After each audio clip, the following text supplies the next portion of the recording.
Daf Yomi, Tractate Bava Metzia, page 88b. Top of the page, we were continuing on from the reason why the shops of Beit Hino, town near Jerusalem, they were destroyed 3 years before the destruction of Jerusalem itself, because they didn't keep the ordinances of the rabbis,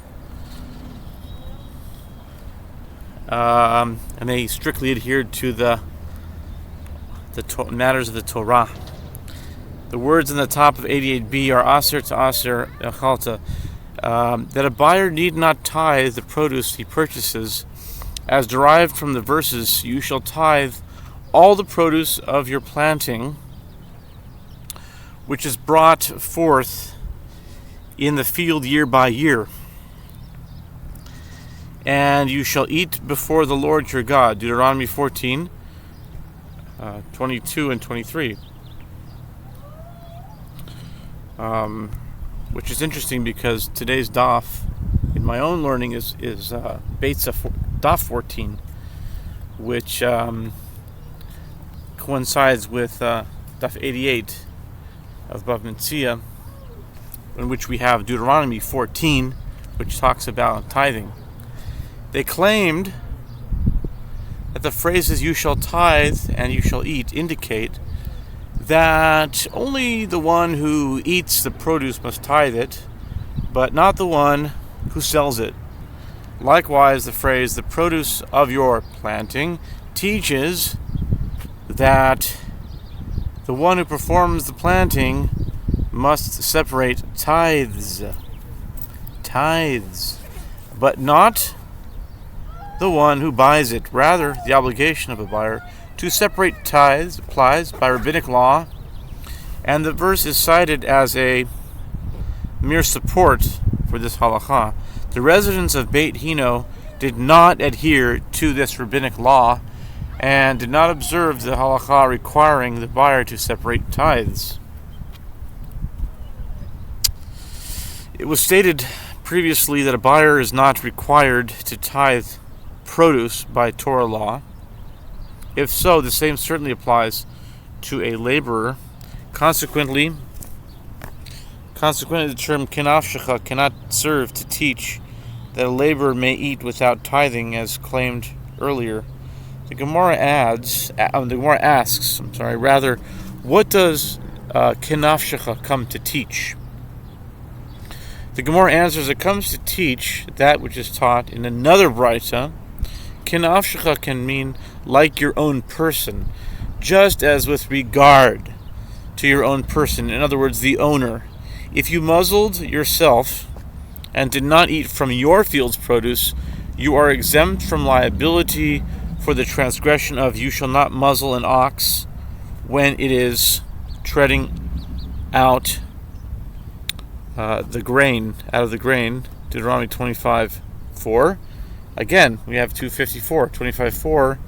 Today is the 254th day of the year, if you count from Rosh Hashanah. Again, you're seeing how all these numbers, they're all connecting. They're all it's like programmed. You start to look for these connections, you'll find them. Like literally, it's just there. Wow. Deuteronomy 254. So too, I knew that because I thought about Lag BaOmer like Chamor. It's like I'm not sure where the connection of Lag BaOmer and Chamor is, but at any rate, so too with regard to a laborer, if you muzzled him, if you did not allow him to eat, you are exempt from liability for the transgression of muzzling an ox while it is working. Right? Meisiv Marzutra. Marzutra raises an objection from a Mishnah in Ma'asrot 1:5 with regard to different types of produce. What is the equivalent of their granary? In other words, the point at which the processing of various types of produce is completed so that they become subject to the halachot of tithes. With regard to cucumbers and gourds, they become obligated from when they lose their blossom. And Rabbi Asi said this means from when their blossom is removed. The Gemara clarifies the objection from the Mishnah. What is it not correct to say that the Mishnah means from when they lose their blossom, even while the produce is still in the field?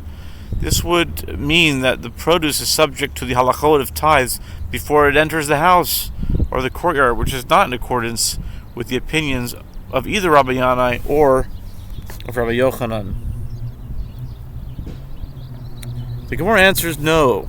The Mishnah means from when they lose their blossom, specifically in the house or courtyard. In other words, the house or courtyard renders the produce subject to tithes only when the produce loses its blossom. The Gemara asks, if so, the phrase from when they lose their blossom is inaccurate, as the Mishnah could have said until they lose their blossom. The expression from when they lose their blossom indicates that the obligation applies as soon as that happens. In other words, before the produce enters the courtyard or house. By contrast, the expression until they lose their blossom indicates that the obligation does not come into effect until they lose their blossom, regardless of whatever else is done to them. In other words, only when they are in the house and they lose their blossom. The Gemara answers, had the Mishnah taught until they lose their blossom, I would say erroneously that the produce is not subject to tithes until their loss of blossom is complete. In other words, until all the produce loses its blossoms. The expression from when they lose their blossom teaches us that the obligation to separate tithes takes effect from when they begin to lose their blossom. Okay. Meis of Mar Zutra, berader of Nachman. Now we just talked about Mar Zutra, but now we're talking about Mar Zutra, the son of Reb Nachman.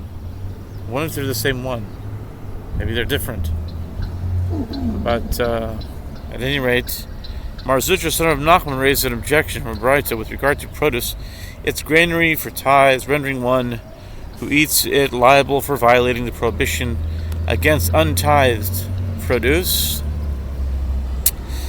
from when its work is completed. And what is meant by the completion of its work? This means the work of its being brought in. The Gemara discusses the meaning of being brought in.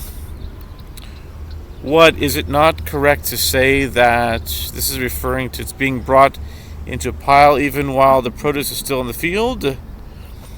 The Gemara rejects this suggestion. No, it means that it's being brought into the house is considered the completion of its work. And if you wish, say instead, when Rabbi Yanai and Rabbi Yochanan say that types of produce are subject to tithes when they are brought into the courtyard, they're referring only to olives or grapes, which are not of a granary.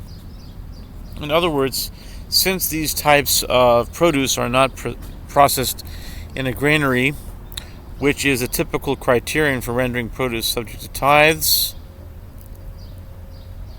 they become subject to tithes when they are brought into a house or courtyard. In the case of wheat or barley, a granary is explicitly written with regard to them. See Numbers 18:27. Again, 18 is coming up again. Today's the 18th of Iyar. Numbers 18:27. 30. Tomorrow's the 27th day of May. It's just so connected. Therefore, they are subject to tithes in the granary even before they are brought into a house or courtyard. The Gemara returns to its discussion with regard to the right of a laborer to eat while working. We found a source for the halacha that a person may eat from attached produce while working in a field, and likewise we found a source that an ox, that is threshing, must be allowed to eat from detached produce, as the verse states, "You shall not muzzle an ox in its threshing." Deuteronomy 25:4 to 54. Today's the 254th day of the year. From where do we derive that a person, while working, may eat from detached produce? Kal v'chomer mishor. The Gemara answers, this is derived by an a fortiori inference from the case of an ox. And if an ox, which one need not look around here, I'm in a public place, so I'm sure it's not too weird. Okay. The Gemara answers, an a fortiori means a kal v'chomer for an ox. If an ox, which one need not allow to eat from attached produce, must be allowed to eat from detached produce. Then with regard to a person who may eat from attached produce, is it not right that he may also eat from detached produce? All the more so. The Gemara rejects this inference. What is notable about an ox, it is notable in that you are commanded concerning its muzzling. Can you say that a similar halacha should apply to a person as you are not commanded with regard to his muzzling? The Gemara asks, but let an employer be commanded concerning a person's, in other words, his labor's muzzling, from an afford or inference from an ox. And if, with regard to an ox, which you are not commanded to sustain, there is no mitzvah to support ownerless oxen if they do not have food to eat, and yet you are commanded concerning its muzzling with regard to a Jewish person whom you are commanded to sustain, if he is impoverished, see Leviticus 25.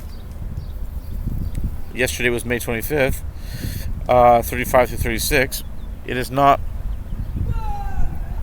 right. It's not right that you are commanded concerning his muzzling. The Gemara answers, the halacha is that one is not commanded concerning the muzzling of his laborer, is derived from the fact that the word verse kenafshecha, which indicates that that as you treat your own person, so is the halacha with regard to the person of your laborer. In other words, just as with regard to himself, the owner, if you muzzled yourself, you are exempt from punishment for the violation of the transgression of you shall not muzzle an ox in his threshing. So too, with regard to a laborer, if you muzzled him, you are exempt from the punishment for violating the transgression of muzzling an ox while it is working. And after refuting the a fortiori inference, the Gemara inquires, rather, from where do we derive that a person may eat from detached produce? The Gemara answers, the verse states the term standing twice. Kama. When you come into your neighbor's standing grain, but you shall not move a sickle on your neighbor's standing grain. Deuteronomy 23:26. Today is May 26th.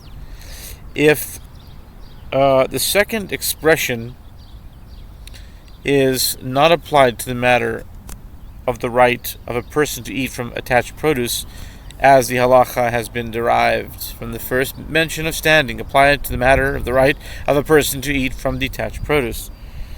Rabbi Ami stated an alternative answer. A verse is not required to teach the right of a person to eat from detached produce, as it is written, when you come into your neighbor's vineyard, then you may eat grapes. Deuteronomy 23:25. Today's May 25. Are we not dealing even with a case in which the employer hired the laborer to transport the grapes out of the vineyard, and yet the merciful one states that he may eat? The Gemara asks, from where do we derive that an ox must be allowed to eat from attached produce? The Gemara answers, this is derived by a kal v'chomer inference from the case of a person. And if a person who may not eat from detached produce, in other words, there is no explicit verse that permits him to do so, nevertheless he may eat from attached produce, in regard to an ox which must be allowed to eat from detached produce, is it not right that it must also be allowed to eat from attached produce? The Gemara rejects this inference. What is notable about a person? He is notable in that you are commanded to sustain him. Can you say that a similar halacha should apply in the case of an ox when you are not commanded to sustain it? The Gemara asks, but let one be commanded to sustain an ox to prevent it from suffering of living creatures by a kal v'chomer inference from the case of a person, and if with regard to a person where you are not commanded concerning his muzzling, nevertheless you are commanded to sustain him. In the case of an ox where you are commanded concerning his muzzling, is it not right that you are commanded to sustain it? The Gemara rejects the suggestion. This cannot be the case, as the verse states, and your brother shall live with you, Leviticus 25:36. Yesterday was May 25. Which indicates that the mitzvah to provide sustenance applies only to your brother, but not to an ox.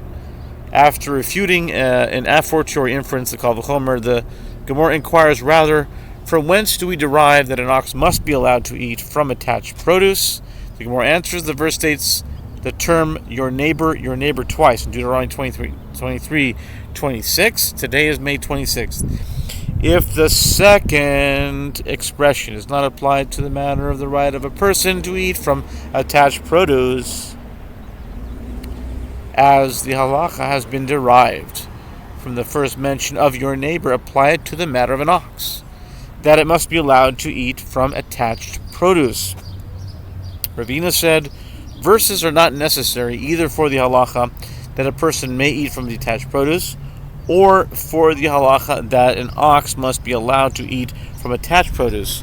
As it is written, you shall not muzzle an ox in its threshing, Deuteronomy 25:4, 254. Today is day 254 of the year, if you count from Rosh Hashanah.